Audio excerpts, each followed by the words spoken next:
Hi, I'm KB Howard, and welcome to The Boy from Yesterday. Preface. I'd like to just share with you a little bit about the book before we really get into the first chapter. I guess you would call this the preface to the book of what is this about. And I wanted to share with you the inspiration for the story that's been developing over the past several years of writing The Boy from Yesterday.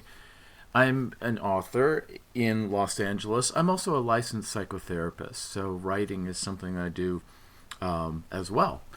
And this story, The Boy from Yesterday, has kind of a long history in my mind. It really started with my grandfather. My father's father, was a man who liked to be a great raconteur of stories. When I was a little boy, he would tell me stories every time he came over to visit. He lived not far away from where I grew up, just outside of Washington, D.C. And he would always have stories, and some of his stories were repeated. That's how I remember them so well, is because he did repeat them. But every time he told a story, it was like he was telling it for the first time, and there was something new to add to it that made it very interesting. And my grandfather was born basically at the start of the 20th century, in 1901. And by the 1920s, he had grown up in kind of a show business family in Boston. His mother was an opera singer in Boston. His father was a violinist, music professor at Harvard and MIT, and he was also a conductor on Broadway and a co-producer on Broadway of Broadway musicals in the classic age of the 1920s. And his older sister, my great aunt, was Esther Howard, and she appeared in musicals in the 1920s on Broadway, and then appeared in films and made over 110 films between 1930 and 1952. And I grew up trying to have an opportunity to see her films on TV.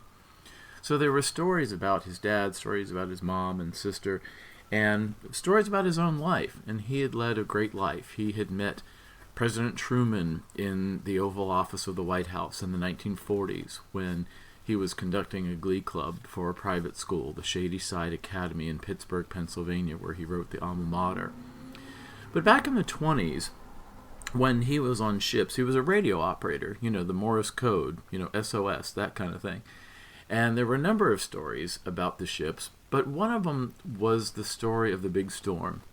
And when he was on a ship, I think it was somewhere in the North Atlantic, not far from where the Titanic went down, he was on the ship, and there was a terrible storm, and at some point he had to go up on deck for some reason. He was going somewhere, going up to the bridge, I think probably to send messages in Morse code, and nobody should have been on deck. The storm was too big, and he heard somebody calling for help.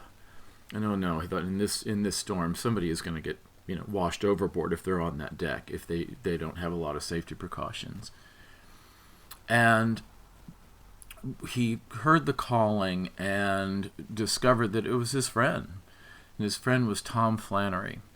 And he rigged up some kind of a secured rope system for himself, and then went and found Tom had been washed almost all the way overboard. And through his rope system and reaching for Tom and saving him, he saved Tom's life. He got him back on the deck, got him back inside, and the storm passed and everything was fine. And then later Tom came to my granddad and said, well, Bob, you saved my life out there.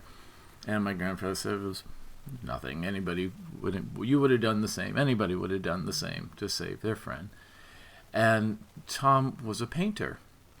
And Tom said, well, surely, Bob, there must be something I can do for you. I mean, come on, you saved my life. And my granddad thought about it, and he said, well, you can paint awfully well. Tom said, yes. How about you do me a big favor? And Tom said, sure, Bob, anything. What do you want? He said, do you remember out there, do you remember when it was stormy and the clouds and the look of the waves? And Tom said, well, sure, I was right there. And my grandfather said, do you think you could paint the ship in that storm, in those clouds, with those waves? And Tom said, well, I think so. So a while later, quite a while later, giving Tom a chance to work on it, he presented my grandfather with a picture of that ship in the storm, just like it was the day of the storm, the clouds, the waves, all of that. And my grandfather kept that painting, and he put it in his guest room at his house, and I would see it growing up, and it was this, painting of a 1920s ship. And then he told me the story of the painting. And my grandfather said it was always a symbol of friendship. It was about an exchange of favors among friends. And he always cherished that because he cherished his friend and the day that he saved his friend's life. Well, that story kind of stuck with me. And then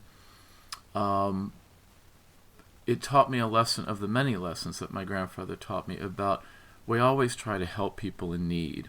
And my being a psychotherapist, I guess I took that to heart because I help people in need, every day in my practice in an office in Los Angeles.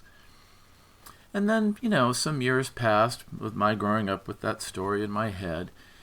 And then I started watching the news, in the past several years about this controversy about people who don't like vaccines. They get this crazy idea that vaccines for children are unsafe. And that's really ridiculous. It's really very dumbed down, anti-intellectual, really kind of awful, weird syndrome that we would put our children at risk when vaccines are, scientifically known to be very safe.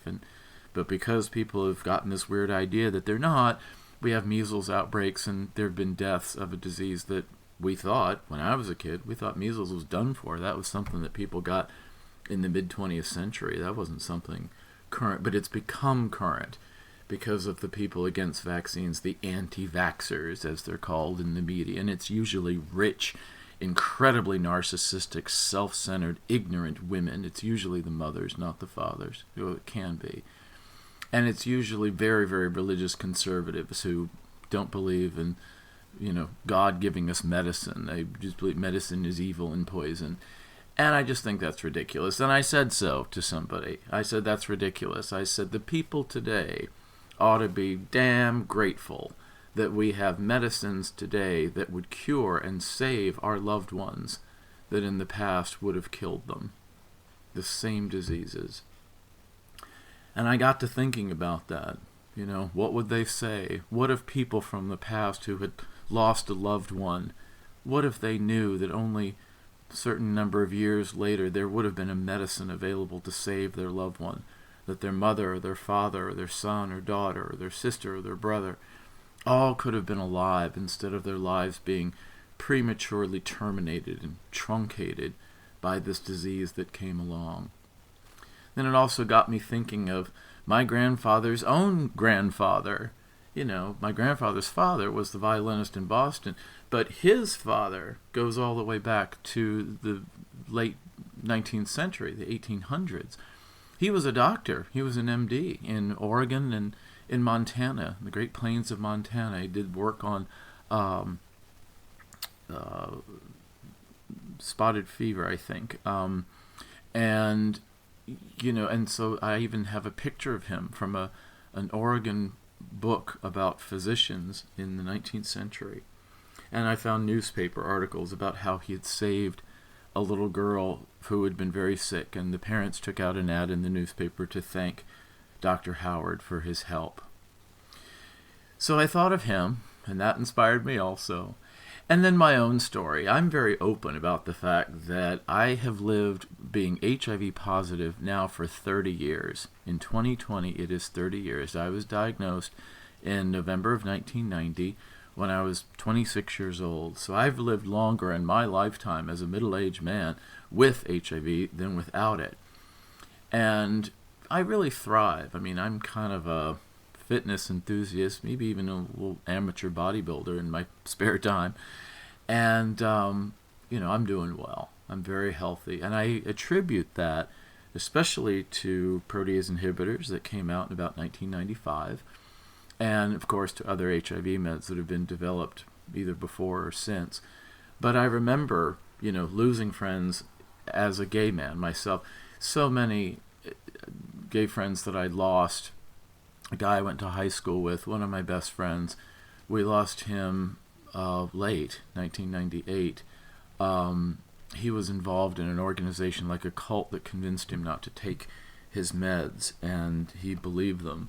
And because he wasn't on his meds and he lost a partner, he got depressed, and I can kind of lost the will to live. So I think of my friend Charlie, and then I think of my friend Keith and my friend Fernando and professors I had in college. So many people that I knew that I lost to HIV and AIDS that would have been alive today had those protease inhibitors that came out in 1995 had been available sooner and they had access to them. So many people that I knew, let alone, the hundreds of thousands of people that I didn't know. And so that's also part of the story. I am alive today and thriving in my practice, helping people and having my family and my friends and all my loved ones because of modern medicine. And so I thought about the story, about these two stories, helping a friend like Tom Flannery on the ship Storm, and thinking about all these different things about modern medicine and what it means to live in this time and place in history. And I thought, what if there's a story in that? And here we have it. The story is The Boy from Yesterday, about a time traveler, and so I named him Tom Flannery, and he comes from 1890 to the present day in search of help for a sick friend. And I won't give away any more than that. You'll have to listen to the chapters and read the book when it comes out. But this is their story. This is a story for everybody who's ever lost a loved one, and this is a story also for all the people that have their loved ones today, because all the doctors and scientists and everybody involved created medicines that help to save the lives of our loved ones and give us all another day with them. So I say in this story, let us be grateful for the medicines we have, the miracle of modern medicines. Let us be aware of what it means for medical technology to evolve and develop across time. Let us hold dear those that we love, whether they inspire us from the past, if we never knew them, if they died before we ever were old enough to know them, like in the case of my great-grandfather or my great-great-grandfather. They still inspire us through time, and even though my grandfather has passed away, he still inspires me in those stories. And see, now his stories, through me, hopefully can inspire you too. So let us hold dear those we love across time. Let us be glad for the time that we have together. And with that, dear listener, dear reader, I give you The Boy from Yesterday. Enjoy.